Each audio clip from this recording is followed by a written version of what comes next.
All right, I have 7 o'clock, so I'm going to go ahead and call to order this April 9th meeting of the Board of Commissioners of the Town of White Lake. We're going to welcome Dean Hilton to the meeting. On time. Relevant, son. On time here. Good to have you. I had Miss Molly, it's more important. Oh, well, I agree with that.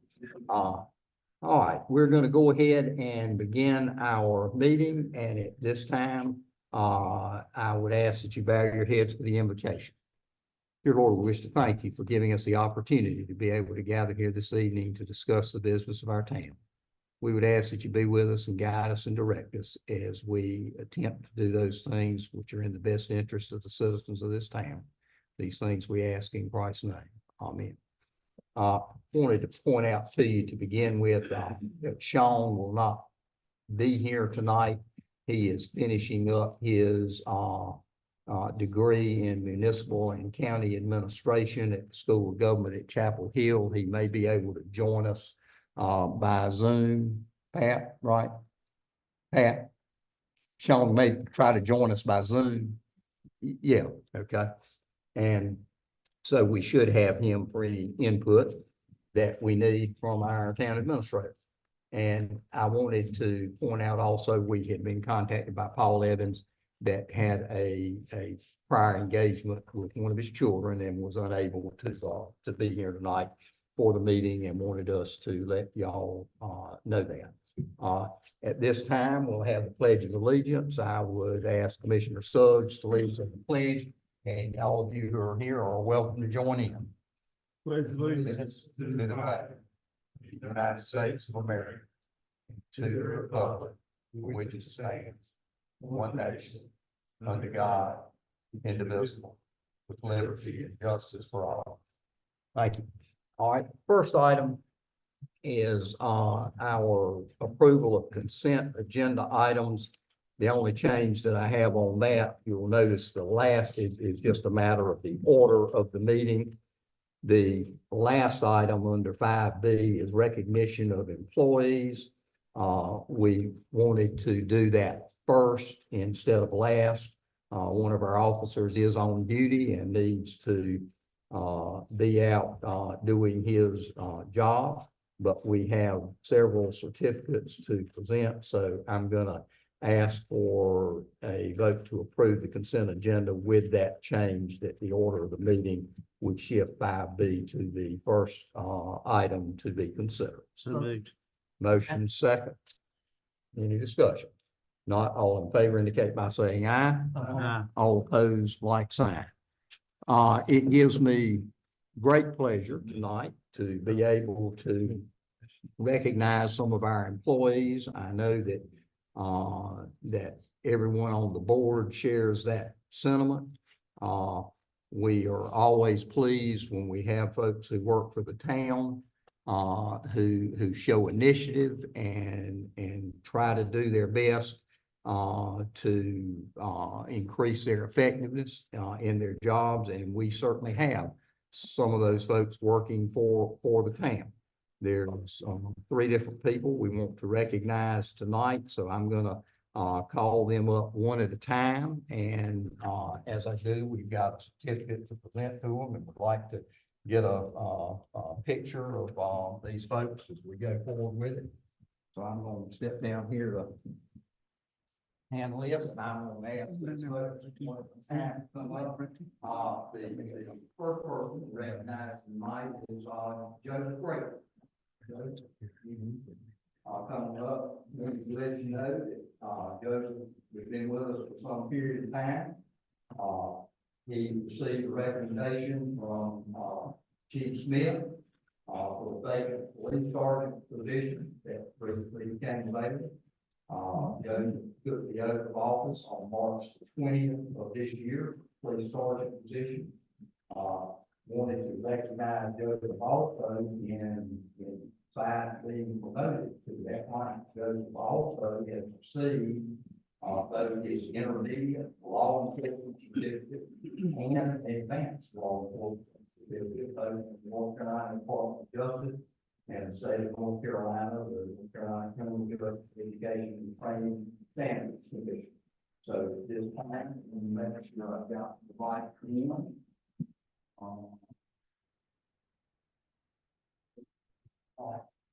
we have both the intermediate and the advanced, certificate, so, Joe, what I'm gonna do, I think both of those are very important. I would like to present, each one of these to you, separately. This states that, I work with the authority vested in the laws of the state in recognition of satisfactory completion of basic training requirements and the demonstrated ability to perform those tasks required of a criminal justice officer. The North Carolina Criminal Justice Education and Training Standards Commission hereby awards to Joseph Aaron Gray, intermediate law enforcement certificate at the time of the 23rd day of January 2024. Congratulations.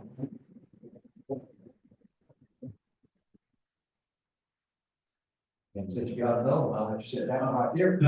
So you can, have your, later. And in addition to that, Joseph has also worked to, receive his advanced law enforcement certificate. And this states that, being known and in recognition of the attainment of training and educational objectives commensurate with the role of a professional criminal justice officer, and personal devotion and service to the people of North Carolina, the Attorney General, Chairman, and member of the North Carolina Criminal Justice Education and Training Standards Commission, through the authority vested in him by the laws of the state, do hereby award to Joseph Aaron Gray his advanced law enforcement certificate with all the rights and privileges thereto belong. Again, congratulations. Joseph, you know, we want to congratulate you for your intermediate certificate, your advanced certificate, and we want to congratulate you for moving up in rank and being our sergeant. The chief has been says that you are someone that has worked for that position and has certainly earned it and deserved it. He's not short of any accolades in saying how well you were doing on the job, and we as a town certainly appreciate that very much. We thank you for your work, and we thank you for making the town like what you do.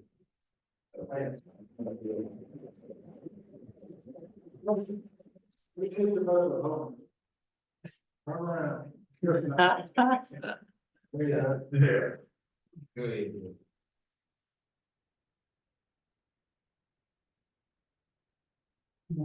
Congratulations.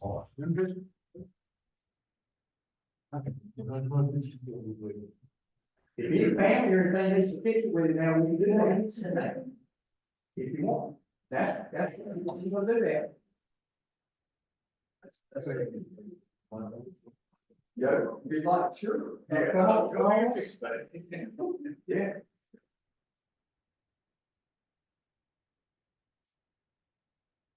Didn't make this out on you that, we're delighted to have you here, and you'll get a picture.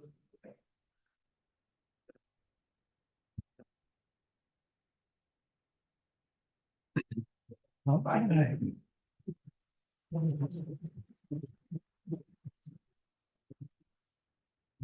Need one with the chief too.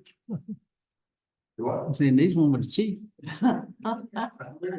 We're good. Yeah, we're good. Bruce, we can get one outside. Okay, the next one is for, Womble, Aaron Nick.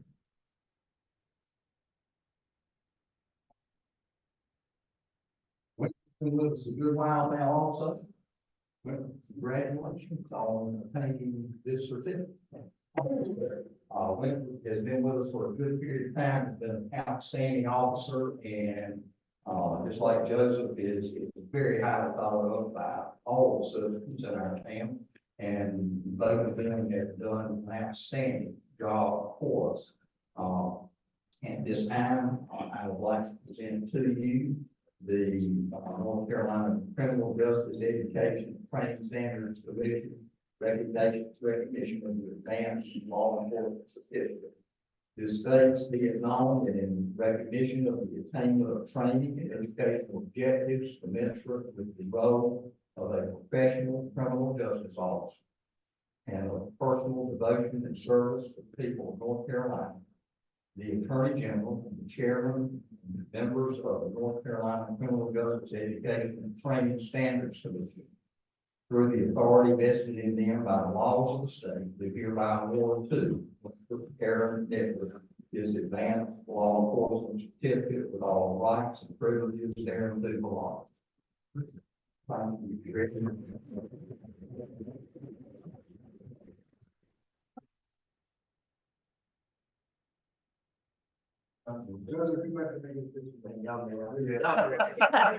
The chief. And Chief. And the chief. And the chief.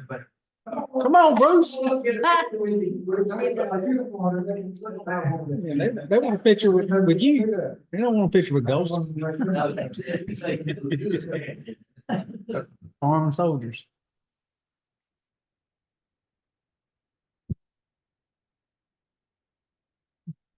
We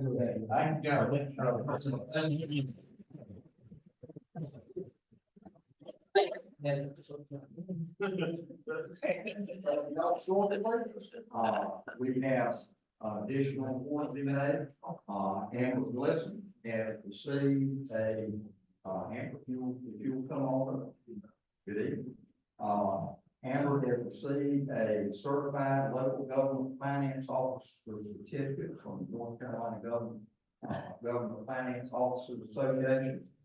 And at this time, I would like to present to Amber, that this is certified Amber Blessing as demonstrator to the finance officer's certification, professional experience and knowledge in the area of local government finance, and therefore has qualified for the period January 1, 2024 to December 31, 2028 as a certified local government finance officer. Congratulations.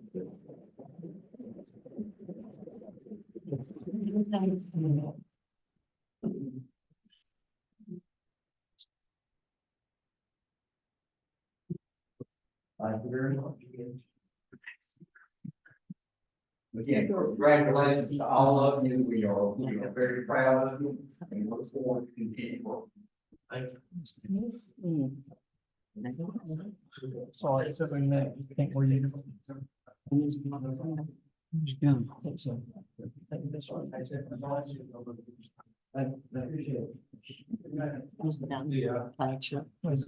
Thanks, guys. Okay, folks, y'all have a good evening and stay safe. All right, next matter that we have, or actually our first item coming up after our consent agenda items is the item 2A, the MRF study. That's the merger regionalization feasibility study. Mr. Carter Hubbard with WK Dixon here tonight. If you will step forward to present the information Carter, if you'll just introduce yourself briefly, and then you can go ahead and present your report.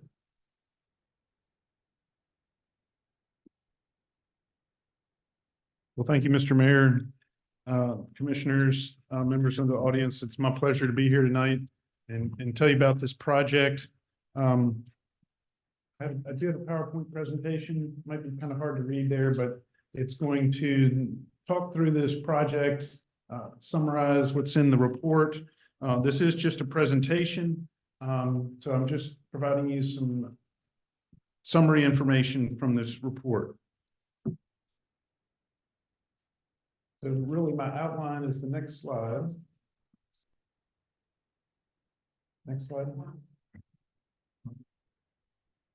And what I've got there is really just tell you about how this project came about.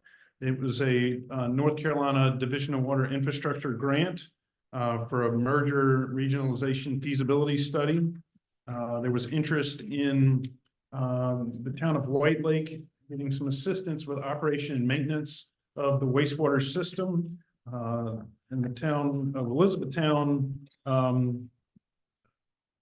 utilizing some capacity in their wastewater treatment plant, fostering some development on the 701 corridor. The main points that we started out looking at with this merger was for Elizabethtown to take over all the facilities of the wastewater operations here at your town, and just what that would cost and what that would look like. The other option that we were looking at was Elizabethtown just taking over the transmission, the pump station, and getting wastewater from your town over to their treatment plant. The project evolved quite a bit as we got involved in this. I'll get into that a little bit, but one of the first steps we had was coming to visit the town, look at the existing facilities, check out some of the challenges that you face, review your system status, your budget, your operations. There wasn't a whole lot of exciting information there, except for the operations were performed quite well, and with your projects to reduce your I&I, things were looking good with your reduced flow. We had several meetings with Elizabethtown. I guess I'm still, there we go, sorry about that. I'm still just kind of going through the outline here, so I'll talk a little bit about Elizabethtown, these alternatives that we evaluated, and then some of the details of the report. So with Elizabethtown, we had several meetings. In the beginning, there was a whole lot of excitement about a regionalization plan, utilizing some state grant funds, and the staff, there was a lot of discussion about the merger. As things progressed, though, the town of Elizabethtown determined that it was not feasible for them to offer those services where they would take over your collection system and operate that. They just didn't have the staff and didn't have the interest in doing that, or in taking over the facilities just for the transmission. They did provide us with a bulk sewer rate study, which they have produced for wholesale customer. Wasn't specifically written for your town, but we did have that to utilize in our analysis and reporting. As far as the options go, since we didn't have the option of them providing operation maintenance services, what we looked at was transmission. So you'd keep your collection system, but you would, instead of treating it at your lagoon facility, you would send it to Elizabethtown to their treatment plant, and they would do the treatment and disposal. They're in the process of upgrading their treatment facilities. And so what we looked at was whether that even whether it was even feasible. So no action is an option. A route that was directly to the wastewater treatment plant would avoid some impacts in downtown Elizabethtown or through the corridor there. Another route was staying on that 701 all the way to the bridge corridor, coming through that corridor, and then right through Elizabethtown back around to the wastewater treatment plant. So we can go to the next slide. So the option A was, it's about 8 miles. It would involve a pump station where your lagoon system is now, about 75 horsepower pumps. They would pump about 1,400 gallons per minute, use a 16-inch force main. It's about 8 miles. This route is through some DOT corridors. It would require obtaining some easement and some clearing to get across the river and to get into the Elizabethtown property and right to their treatment plant. This route is a little bit shorter. Next slide, please. So that one's about 8 miles. If we go along the bridge corridor, yes, you get through the 701. It puts a real challenging permitting and construction through the bridge corridor. And then we were looking at trying to route through Elizabethtown between the existing utilities and the right-of-way to get to the treatment plant. That one's about 9 miles. Next slide, please. So those numbers might be hard to read for you. They are for me. The capital costs are different because of the additional length. The bridge crossing is, that route is it's B. And so that route is, and we're looking at just budgetary costs here, but we're looking at close to $20 million for one route and $26 million for the other route. The operation, the annual cost and operation and maintenance is very similar with both. So those kind of balance out. But, you know, we compared all that to look at or try to help make decisions on route selection. Next slide, please.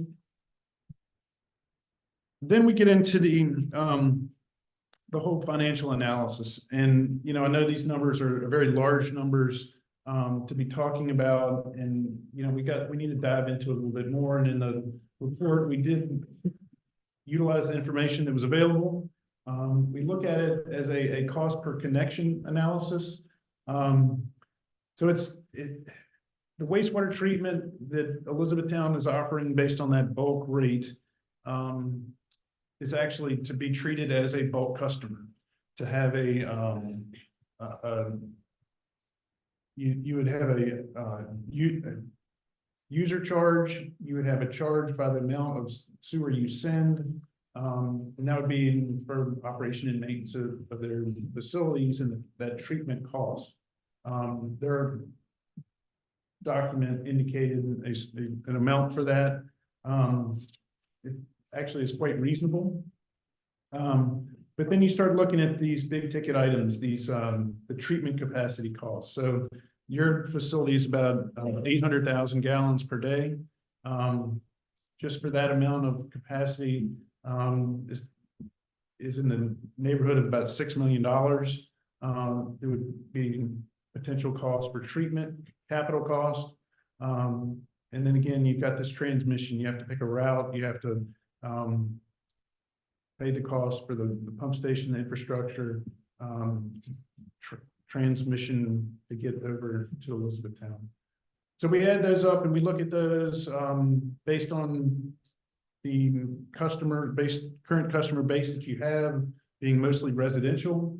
It increases the rate considerably, and the cost per connection analysis more than doubles your current rate to near $130 a month.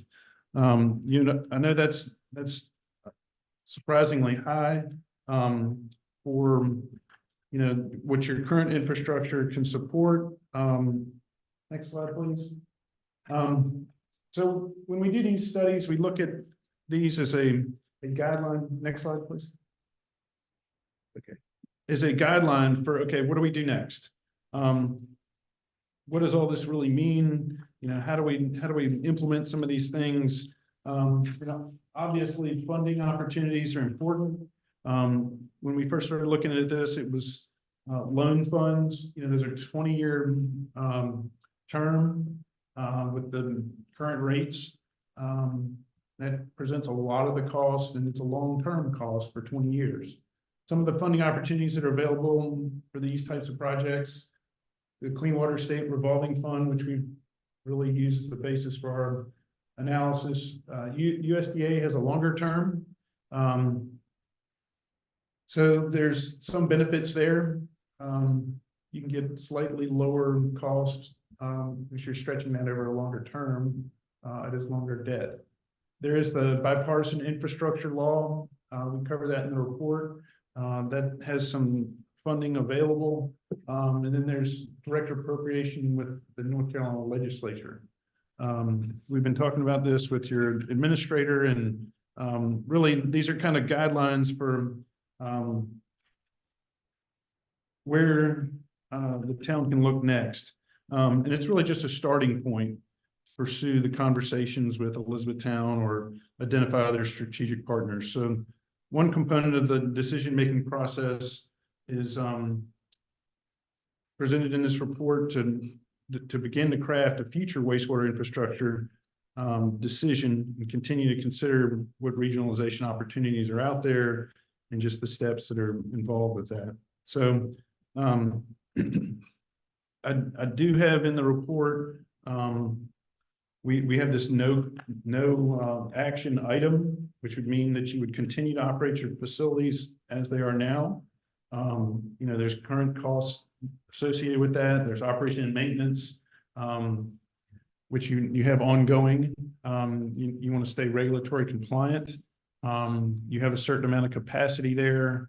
And what we see a lot of times is the driver is if there's a capacity need and have some kind of driver of that nature, sometimes that can tip the scales and help push projects forward. But at this point, based on these analysis and just that very high cost, at this point, we just recommend pursuing additional funding options, looking at other potential partners, continue to maintain your system so that you can look for other opportunities.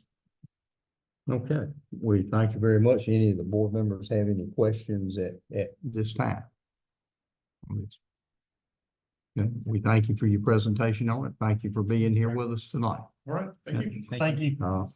Before we move on, just wanted to point out a couple of things on this. As it's been stated, it's not financially feasible at this time, but I will point out a couple of things to you. One is we were able to get this study done through a DEQ grant. It is a 100% grant, so there was no cost to the town of Elizabethtown. And excuse me, to the town of White Lake. And so I would ask that you pay particular attention to the 6.0 in their report, the summary and conclusion. As you can see in there, part of the reason we're doing this is we don't know when additional capacity may be needed. We have 800,000 gallons per day capacity, and we're not at that capacity at this point, but that could change in the future. Sometimes the state changes their permit limits, and there may be times when funding opportunities are available that we could get grants as opposed to having to incur debt. And if any of those things arose, then we would be able to be in a position to use this report to move forward. You know, we only have to look as far as some of our adjoining towns to see what sort of problems can develop. Our system here is a passive treatment system. It doesn't have the capacity to actively treat wastewater. Town of Elizabethtown does. Right now in Bay Tree Lake, there is a moratorium. Any building over there, they can't discharge any more wastewater. And the cost of building a wastewater treatment plant would probably be in excess of active, what, 8 to 10 million at a minimum? More than that, yeah. And so we need to be in a position if something does come up that we've got at least a starting place. The town of Bladenboro now is unfortunately struggling with this and hopefully getting some money through the legislature because they discharge into Bryant Swamp. Of course, Elizabethtown discharges into the Cape Fear River. So as long as they treat it, they can discharge as much as they want to, basically. And Bladenboro is quickly running out of time to be able to discharge into Bryant Swamp. We currently discharge into Collie Creek, or the run of Collie Creek. And right now the state says that's good. I hope that doesn't change, but we have to be prepared in case something does come up on it. And as we just stated, this gives us a good starting point. If we have a situation arise that we need to look at this, and we continue to look at the possibility of pursuing grant funds, which could make something like this happen with a whole lot less cost. So just want to let you know that's kind of where we're at with it. We appreciate your presentation tonight and thank you for being with us. Okay, thank you. All right, moving on to the next matter is project updates, White Lake water management project update. First is the presentation by Dr. Lawrenson. I think that's interesting reading if you will take time to look through this. Starts out with what happened back in 2018 when they came down, and in a matter of about 2 weeks, they had assembled a crew, and we started a treatment program. And at that time, we had an extremely serious problem. We were showing high nutrient levels. We had a bloom of filamentous cyanobacteria in September of 17, and the invasive weed hydrilla was found to be present by the state in about 85% of the lake. That has now been reduced basically to nothing. We did successfully defeat the cyanobacterial bloom, and you can see some pictures in there of what happened when that bloom did come up and persist. And I think probably the most surprising thing about that when it came up is we knew there was a jump in the pH of the lake because there were so many more nutrients in it, and we had an algal bloom, but the cyanobacterial bloom actually caused that to really get out of hand.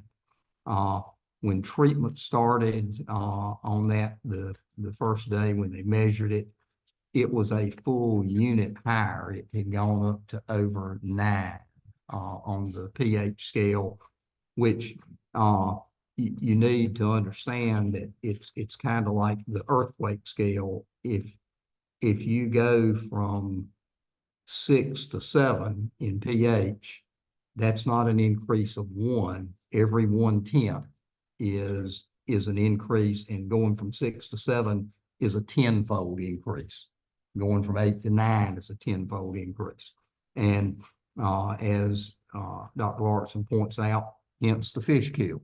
Our pH had gotten so out of control with the cyanobacterial bloom, and until we could get that bloom under control, it stayed high. Once we were able to get it under control with the alum treatment, then of course it dropped, and you've got a picture, and the presence of hydrilla is still very low, and you've got a picture taken in May of 2023. So we continue to work on the nutrients in the lake, and we'll continue to pursue that as diligently as we can. One other thing that's just of kind of interest is the lake level, and it's encouraging to me, and I'm sure to everyone on the board, to see that we're at the highest level right now that we've been since 2022. And I would certainly rather start out the season with this amount of water in the lake than I had in starting it with a low level, and then having to deal with the spring and all of the dryness that we usually have there. But I do encourage you to read through this report. It has some really good information too regarding the naturally occurring aluminum in the lake. And there's another handout that you received, and it talks about that in White Lake and Lake Waccamaw. And again, good reading to take a look at. And, you know, we are very fortunate that we do have a lot of naturally occurring aluminum in White Lake. That's what an alum treatment is and what it does. It's aluminum. So we're fortunate to have that. And again, we continue to work on the nutrient problem that's still there, and we'll keep going forward with that. All right, next matter is the White Lake Water AIA project update. That's our asset inventory assessment that's given as a monthly report. And as you can see in item 3A2, that's got a listing of the work that was completed pursuant to the AIA study. And that was what was performed in March of 24. And then the work that's anticipated in April of 2024. I wanted to let you know that, and have talked about before, we continue to work in partnership with DEQ on things for the lake. The study that was done, that was just reported on, was funded through the DEQ about 3 years ago. And this asset inventory assessment was also a 100% grant from DEQ as part of the American Rescue Plan. And so we have been able to use those funds without using the town funds to continue with our water supply study. And again, that's our drinking water supply. So we're in good shape with both of those. We continue to work on. Item B is our fiscal year 2023 presentation. If we have Mr. Eubanks here, is that correct? With Thompson, Price, Scott, Adams and Company, and I understand you're out of Wilmington. I am. We're glad to have you here with us tonight. As I understand it, I think it was last month, we completed and presented our 2021 audit, and we accepted that, and that you have the 22-23. Yes, sir. Okay, I'll turn it over to you. Again, my name is Austin Eubanks. I'm the audit manager of Thompson, Price, Scott and Adams in our Wilmington office. And we did have the pleasure of auditing the town of White Lake for the fiscal year end June 30th, 2023. Let's go through some required communications. Our responsibilities fell under the generally accepted auditing standards, government auditing standards, OMB uniform guidance, and the state single audit implementation act. We were able to design and provide reasonable assurance that the financial statements are free of material error and in compliance with government regulations. We were able to perform all our planned procedures and have complete access to both management and our required information. There was a few significant deficiencies in internal control this year. I'll talk about those at the end of the presentation. The new adoption or change in accounting policy this year was the GASB 96 IT subscription. That did not play a material effect in this year's audit. Management judgments and accounting estimates were deemed reasonable. The financial statement disclosures were deemed to be neutral, consistent, and clear. We did not have any significant audit adjustments or unrecorded differences. We did not have any disagreements with management during the course of the audit. We did not have any outside consultation with any of the other accountants, and no prior retention issues.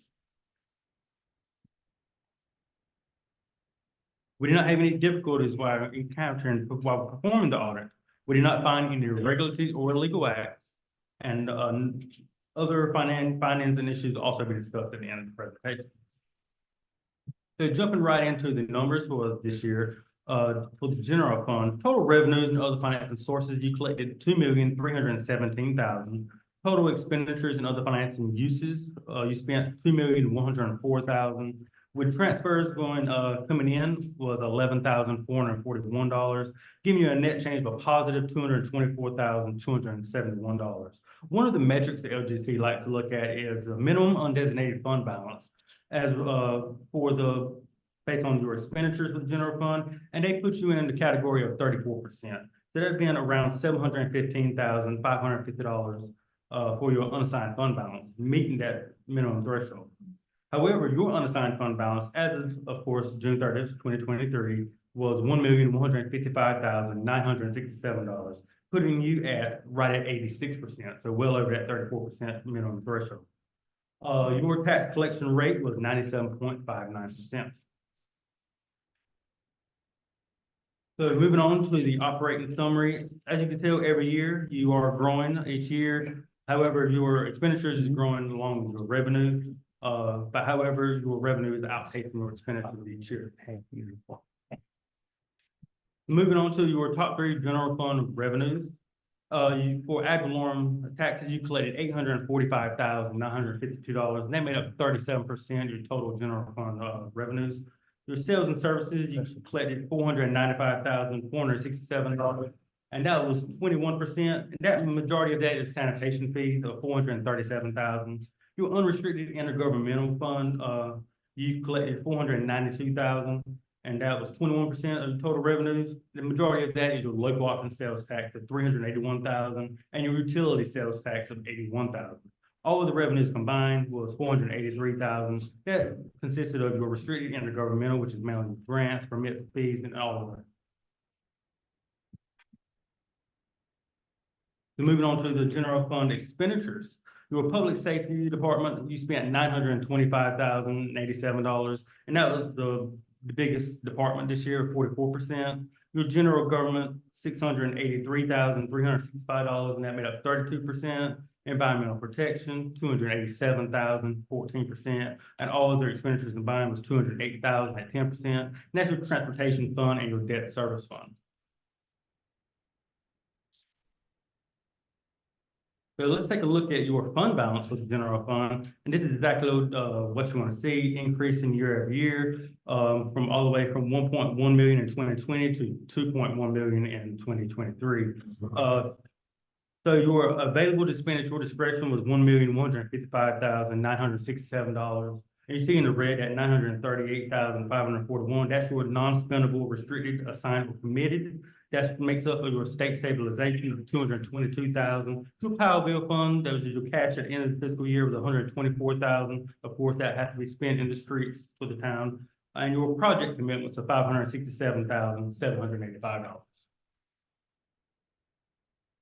So again, let's look at that metric, the fund balance available as a percentage of general fund expenditures. And also, this is what you want to see again. You will see the steady increase year after year, 67.62%, all the way up to 85.96%. And so basically what this means is if you were to start collecting any revenue and spend normal month worth of expenditures with general fund, you would have 10 months to still operate on a normal capacity. Again, this minimum threshold for this was 34%, so we're well over double. So moving on from your general fund, your lake water restoration capital project fund, you do not have any revenues or expenditures this year. However, your net position still stands at $142,930. Sidewalk capital project fund, this is just a transfer of $11,441 into that general fund that I mentioned earlier, and this is just to close out this fund. So moving on to the proprietary fund, your water and sewer fund, your total operating revenues and non-operating revenues is $1,849,443. Your operating expenditures and non-operating expenditures is $1.4 million. However, this does have depreciation included of $174,000, which is a non-cash item, bringing your operating income to $416,297. With this being proprietary, this is a business-like type fund, so you should be showing an operating income each year every year. And of course, we had a healthy net income this year of $416,000. However, you also had a non-operating revenues of $108,915, giving you a net change of a positive $525,212, bringing your net position from right at 7.3 million all the way up to 7.8 million. So let's look at the cash for each fund. Your general fund, you had a unassigned or unrestricted cash of right at 1.9 million. You did have that Powell bill fund of $124,839. That's restricted. You see that in the red. Your lake water restoration capital project fund of $142,930. That is unrestricted. Your ARPA money of $245,078 is still left to be spent. No money in the sidewalk capital project fund. In your water and sewer fund, you had $3.8 million that's unrestricted. And the restricted side, $328,000. What makes up this is customer deposits of $191,000. And your sewer improvement fund, which is mainly some extra grant money of $136,000. So moving on to those findings I had reported to earlier. The very first finding, 2023-001, was the timeliness of the audit submission. Of course, they are supposed to be submitted by October 31st. However, they get a leeway all the way up to December 1st. Of course, we just submitted this in the past year or so, or the past month. However, that is a statutory violation of untimely. Well, the real cause of this was untimely reconciliations, causing that 2022 audit to be late, and of course, the 2023 audit to be late. So moving on to the second one, the failure to perform reconciliations of significant accounts. There is a lack of ability to reconcile these ledgers in a timely manner. Information obtained from the general ledger could be inaccurate or incorrect. And then what we deemed it to be was inadequate training with the software. And this is an immediate repeat finding from the 2022 audit as well. Of course, segregation of duties, with you being such a small town, you do not have adequate staff to alleviate all the funds and have the employees in normal course of performing all their assigned functions. However, this is a cost benefit you need to analyze and see if you want the additional staffing, or if you are okay with having this finding as a segregation of duties, or what we do like to recommend sometimes is the board to get a little more involved, looking at checks or anything like that. That always alleviates that as well. Yeah, I'll say so. Of course, there was a finance officer bond issue as well, and this was not a repeat finding. This is a finding for this year. Personnel responsible for purchasing the bond did not ensure that the bond would cover 10% of the annual budgeted fund. However, this is kind of a newer statutory. In the past, it used to be 50,000 was the minimum and no worries about it. However, they did increase that to have to be at least 10% of the budgeted funds now, and we're well over that 50,000. But speaking with Mary, I think that has been alleviated already, and that will not be a finding going forward. So moving on, we did have a single audit this year, and it was a capitalization grants for clean water state revolving funds. Monies received by the town were not paid out in a timely manner and were not expended within the 3 business days, and could be accruing interest from the bank, and that is a violation by most grants these days. And some of them, there was a multiple occurrences of this. Some of them were 7 or 8 days, and one of the most lengthiest one was about 30 days. So speaking with the town manager and with the finance officer, I do not foresee this being an issue going forward. Hopefully that'll be alleviated going forward. Additional required communications, we call these the performance indicators of concern. The LGC used to send out a white letter. However, they put this information on the audit plate to let you know that you have within 60 days to write a letter saying that you agree with these findings. Of course, you don't have to worry about that segregation of duty, but listen each one of these out, what you plan to do going forward to mitigate each of these. Of course, the late finding, the bond, and those reconciliations as well. Any questions? Any questions by any board members? I do want to point out while you're up here, last month we brought in our 21-22 audit and presented that, and some of the same things were present in that. And we were late on our audits, but of course now with this having been done, we are now current on what we have. And I would submit to you that our there may have been some lateness on the audits, but our financial position is actually excellent at this point. The town did not suffer anything from that. We do have new software that we're dealing with, and we have Mary Jo. And she is a CPA and has come in working with us, and you're going to see in item F below that we're going to seek to appoint her as our finance officer at this time. And I just wanted to point out and recap very briefly what was stated by Austin, and actually go back a little further on it. After we had the initial alum treatment and did some things with that, it did exhaust a lot of our funds.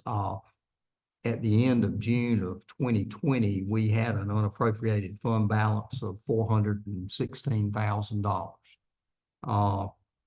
At the end of 2022, as was reported to us last time, our fund balance, unappropriated fund balance in the general fund had gone from $416,000 to $1,009,046. And at the end of 23 for this audit, that $1,009,000 unappropriated fund balance has gone to $1,106,000. $155,967. So as was stated by Mr. Eubanks, where our unappropriated fund balance and fund balances have increased dramatically. We're back to a position actually better than we were a good number of years ago.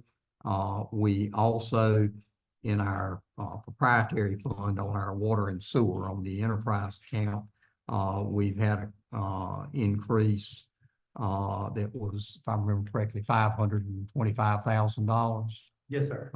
And so that puts us in good shape with that also. And just want to point out to you that we have, staff has been working very diligently to correct some of these things. Some of them, as we pointed out, was a problem with the reconciliations that we had to do and the software that we were using. And Amber and Mary Jo have worked diligently to help bring this back in line. And I don't mean to imply anything that it wasn't either of them's fault that this came about. It was just something that did come about. And I congratulate y'all, and I'm sure the board does, on the excellent work you've done in helping us reach this point now where we're caught up with our audits.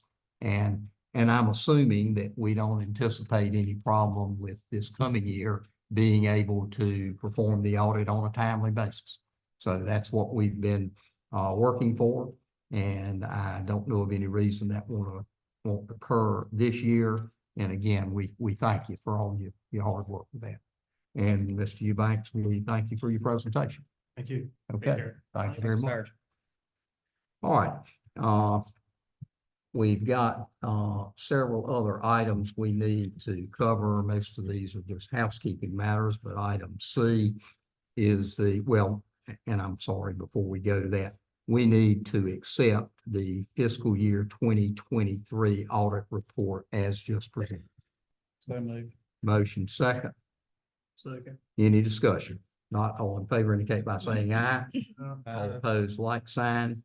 Item C is our capitalization policy, and that is an internal control policy for town property that we have to update from time to time to stay in compliance with the requirements in the general statutes. And we have done that at this time, and that's presented under item C, item 3C. And at this time, I would entertain a motion to approve the capital asset accounting / fixed asset inventory policy. So moved. Motion second. Second. Any discussion? Not all in favor indicate by saying aye. Any opposed, like sign. Item D is a similar policy, but this deals with our disposal or transfer of capital items. And again, that is amended from time to time as it is now to comply with the general statutes. And I assume you've had an opportunity to take a look at that in your agenda packet. That's in item D, and I would entertain a motion at this time to approve that as presented. So moved. Motion second. Second. Any discussion? Not all in favor indicate by saying aye. All opposed, like sign.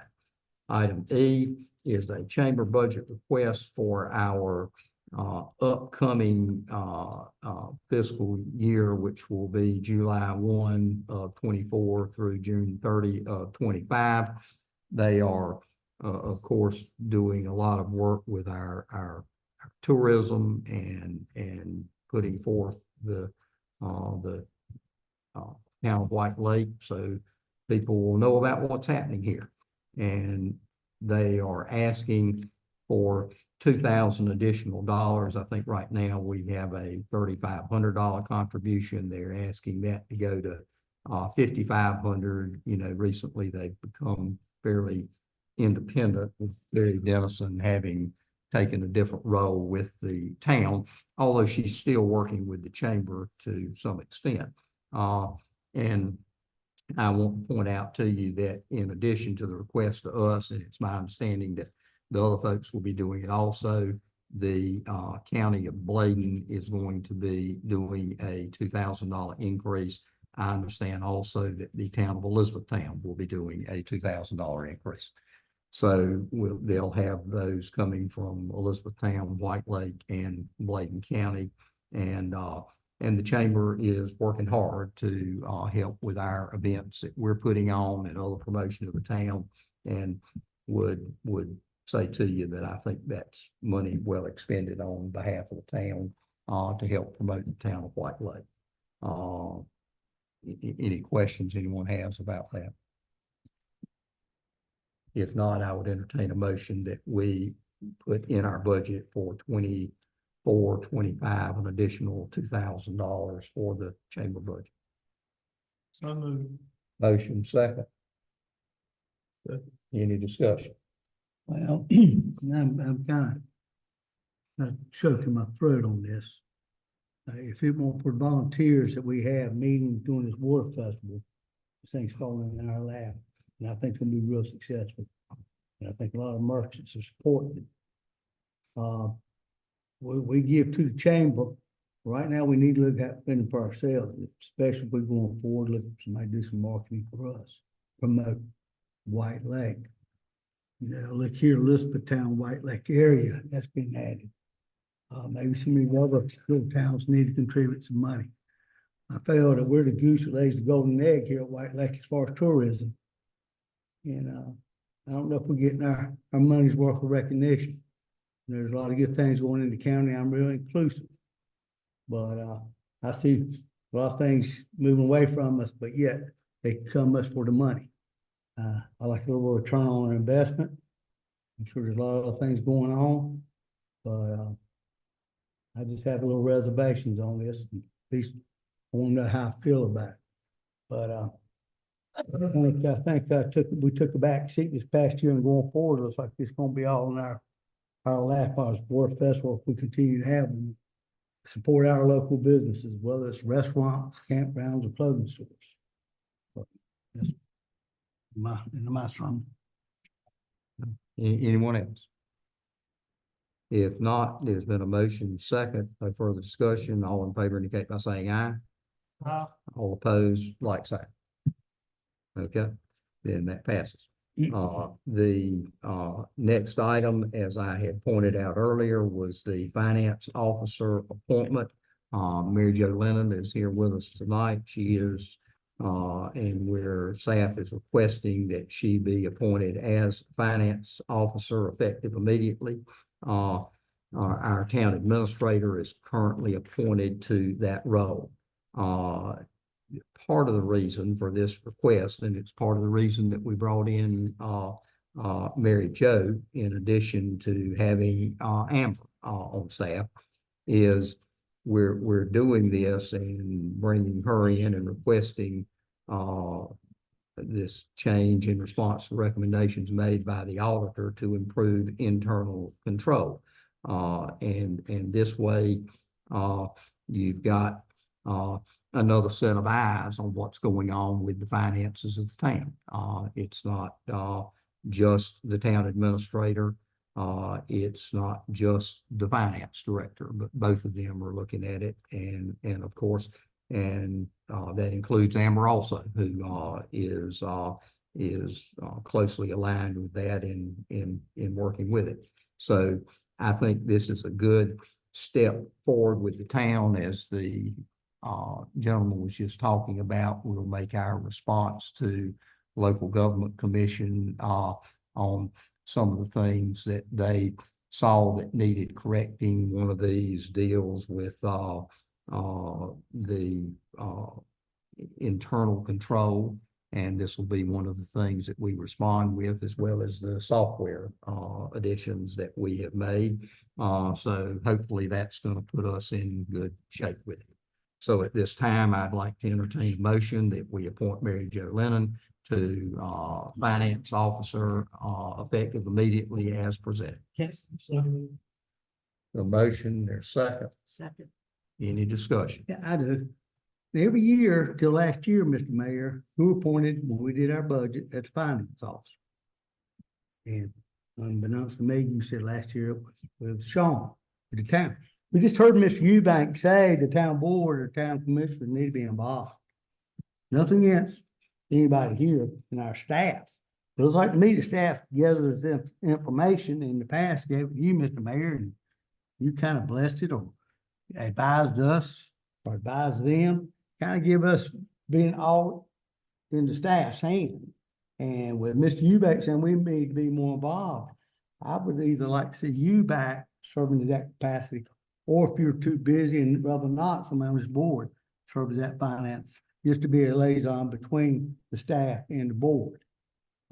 This has always been, like I said, I hate to put the ball in your lap. You had took that position when we do our budgeting. I would like either a board member to hold that title, to work with the staff, and then report back to us when we're having our budgets and see if we're spending our money properly. I just saw something, I don't know if y'all seen it, Sunset Beach with the missing staff, and somebody signed a check, not that's got us, but it's a check and balance, similar to a small town like us. So with that being said, I feel somebody on this board ought to serve as finance officer during this process. Am I missing the boat on something? And this is what we had done in the past as far as when the budget comes. Well, I served as finance officer in the past and don't mind doing that in the future. In the past, of course, I used to actually prepare the budget. I mean, that's what I. And what I Brenda and did. staff. And I had a lot of experience with it because I was town attorney for Elizabethtown and helped them work on theirs and did that. And I don't mind doing it going forward. I know the board did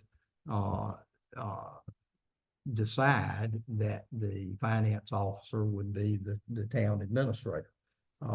If y'all feel like there needs to be another link in there, I don't have any problem at all with that. But just after this last audit that we had, you know, pretty glaring, a lot of things come, and I'm not putting blame on anybody, but I'm just saying what he recommended when I read, and that's the first time we had something with this, that, you know, just come before us, and that was just my concern, showing that different level of separation that they requested we might want to look at, consider doing.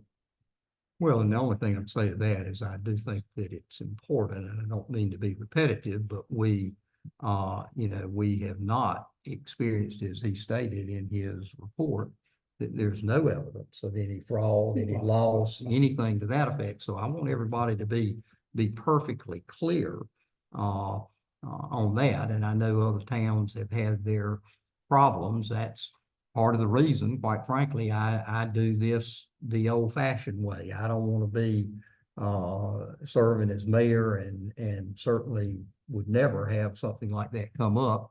The ladies that are in here and tell you tonight, it's I take whatever time is necessary.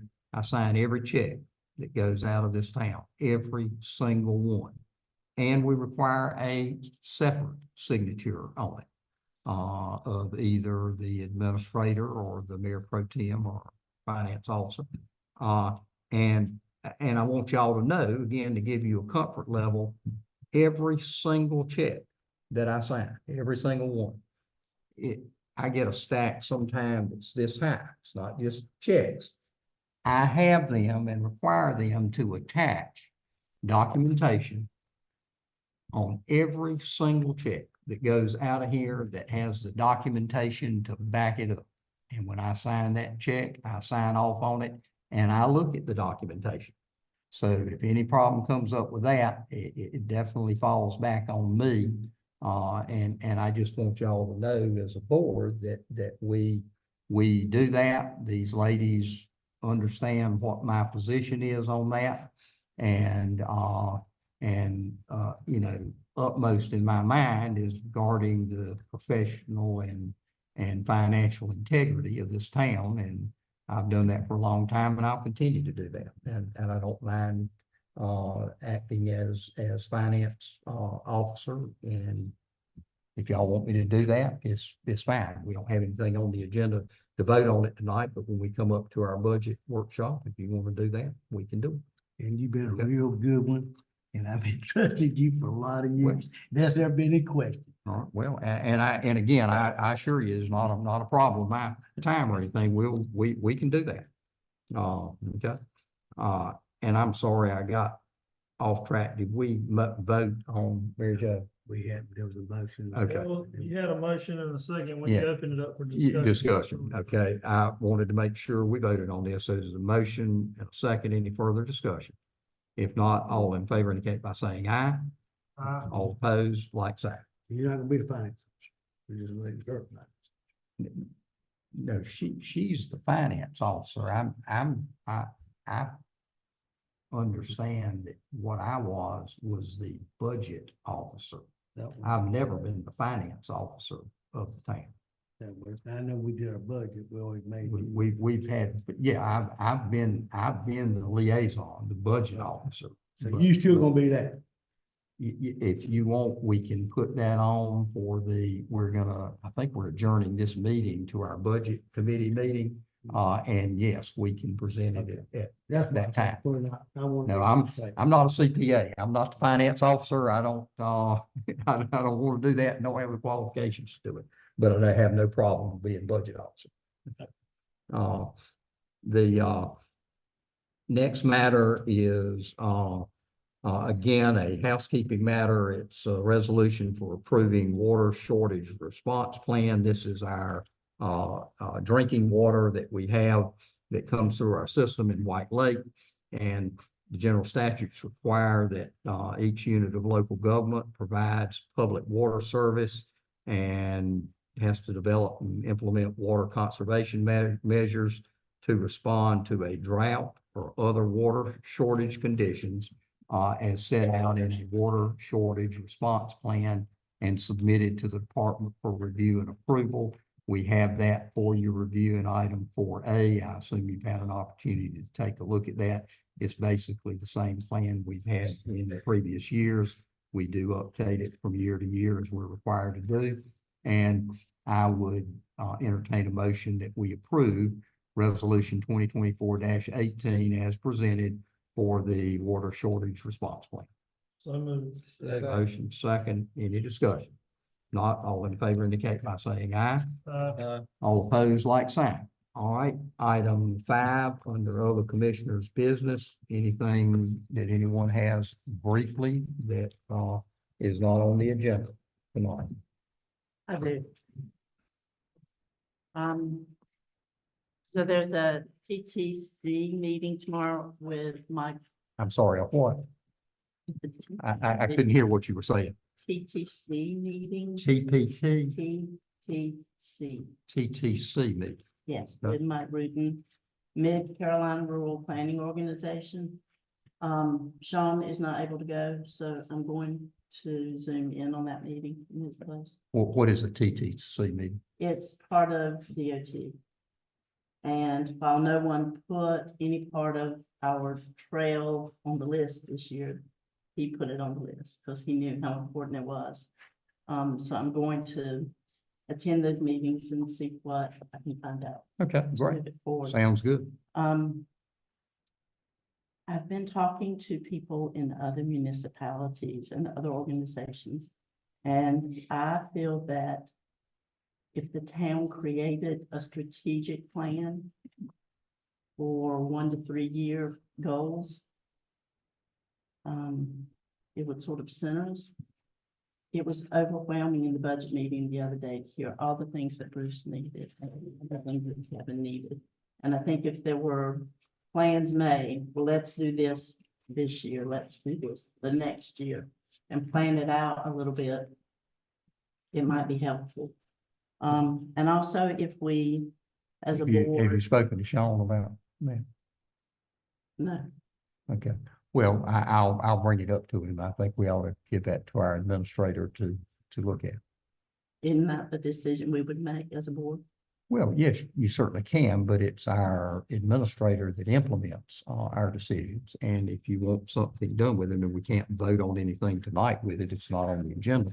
But we can certainly bring that up to him and we can put it on the agenda if you would like the board to vote on. Okay. Huh? Okay, was there anything else?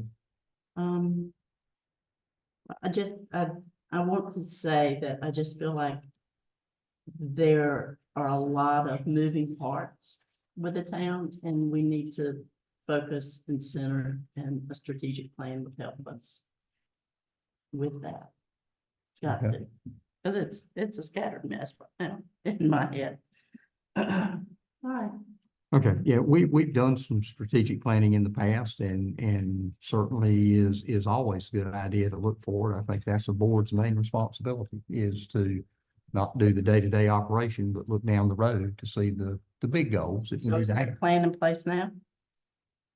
Not one specifically that I have, but that's the reason I said we can speak to our town administrator about it, about helping put together a strategic plan, and we can meet in regard to that. I mean, that's generally just the way that it's done. Okay. All right. Anything else? I'll just say, just a quick update for everyone in the room, the Water Festival Committee, we're actively meeting. We've got several meetings coming up, obviously, before the festival. Should be a great water festival. We're still obviously partnered with the chamber, but we have some great volunteers that are really stepping up, and we're gonna have a great water festival. Let's pray for pretty weather, and then moving forward, it's gonna be in good hands. So we're all really excited, but we do have a great community here, and I've been enjoying taking part of those, and I see it being a promising year. Thanks for the update. Yeah, thanks, Jay. All right, anything else? If not, we have, as always, our town administrator's report. Chief, you or Kevin have anything for us that we need to present? We have all the departmental reports as are included in item 5A as they are each month. We have already done our recognition of employees at this time. We're at our open forum, which is 3 minutes per citizen. If anyone would like to address the board, now would be the time to do that, and you have 3 minutes for your presentation. If there's no one to appear at open forum, then we do have a closed session tonight. Oh, I'm sorry. I'm a resident of White Lake, but as a staff member, I can address y'all. Oh, sure, absolutely. I kind of just wanted to a lot of things have changed since I became on board, and kind of just shed some light on how we handle things in finance, okay? We receive the invoices via mail or email. All department heads code their own invoices, and they approve their invoices, okay? They are inputted into a software by someone that does not write the checks, okay? Sean and the mayor approve the invoices and sign the check. I only sign the check in Sean's absence, okay?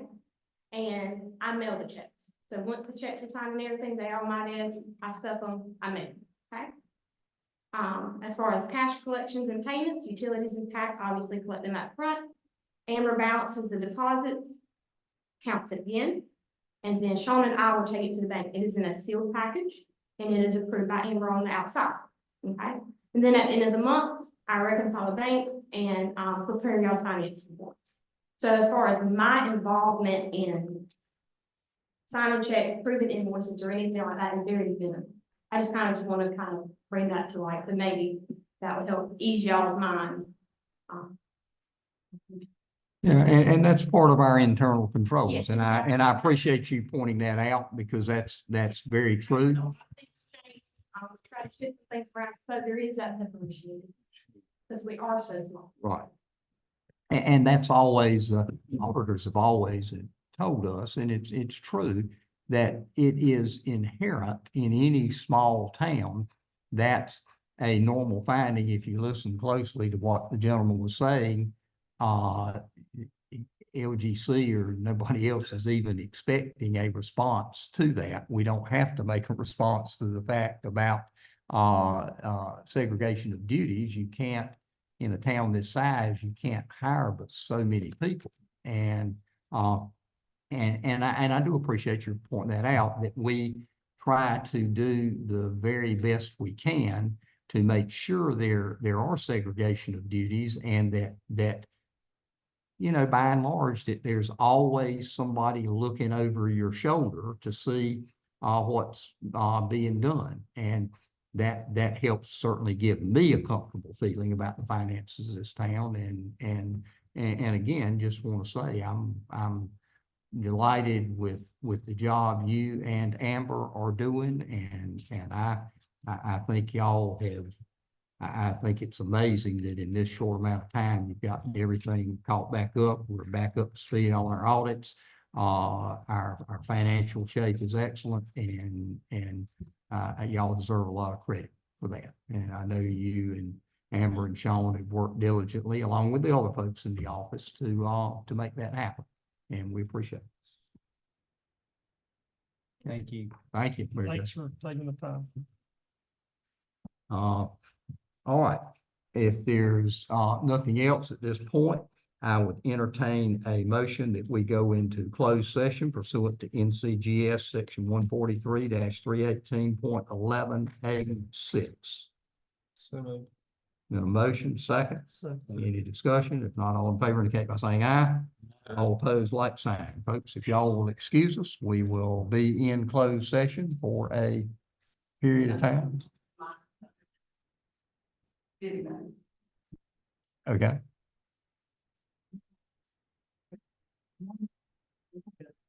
No, we don't like, but we do need to close that door as everyone goes out.